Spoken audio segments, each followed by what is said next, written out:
जय Hind. Real study में आपका बहुत बहुत स्वागत है दोस्तों। आइए हम प्रश्न देखते हैं। 3 क्वेश्चनों का संग्रह है इसमें। पहला क्वेश्चन बहुत इंपॉर्टेंट क्वेश्चन है, कई बार एग्जाम हॉल में पूछा गया प्रश्न है कि प्रत्यावर्ती धारा और दिष्ट धारा में क्या अंतर है, ये बताइए। आपको प्रत्यावर्ती धारा और दिष्ट धारा में क्या अंतर है।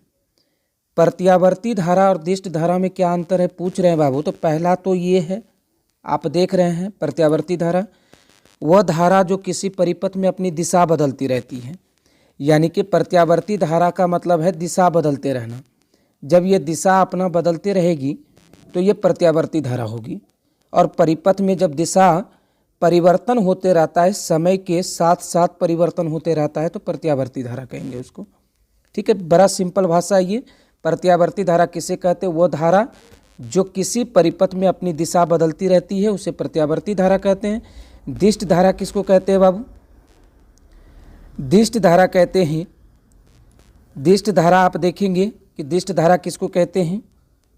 तो दिष्ट धारा वह धारा जो समय के साथ परिपथ में अपनी दिशा नहीं बदलती है, उसे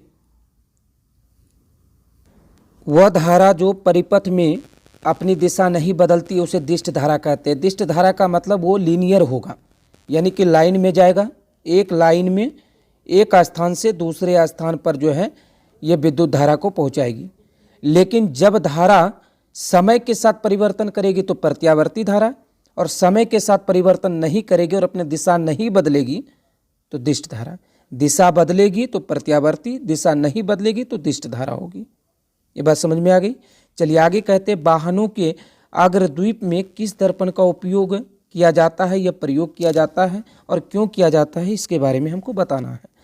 आगे कहते हैं, वाहनों के अग्रद्वीप में अवतल दर्पण का उपयोग किया जाता है। वो आगे वाले भाग में जिसमें लाइट देते हैं उस भाग में उपयोग किया जाता है अवतल दर्पण का।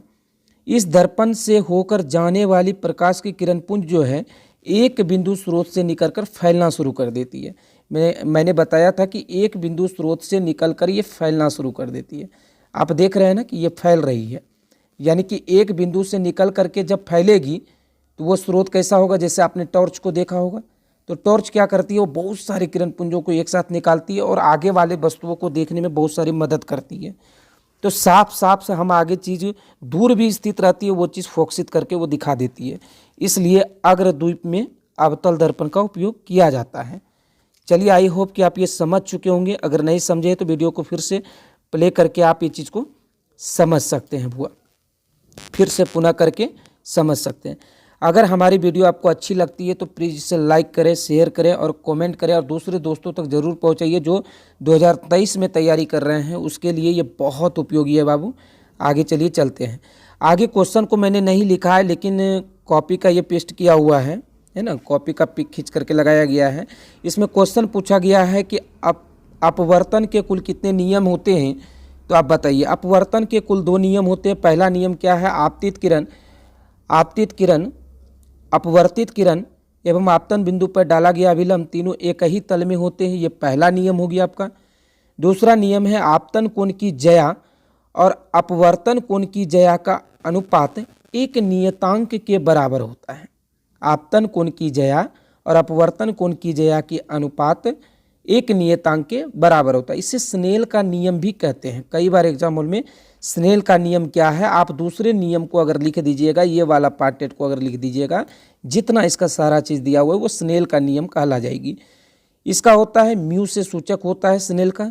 म्यू बराबर साइन आई बटे साइन आर, ये नियतांक सूचक है म्यू, और म्यू बराबर होता है साइन आई बटे साइन आर। एक बार पुनः देख लेंगे। अपवर्तन के कुल 2 नियम होते हैं।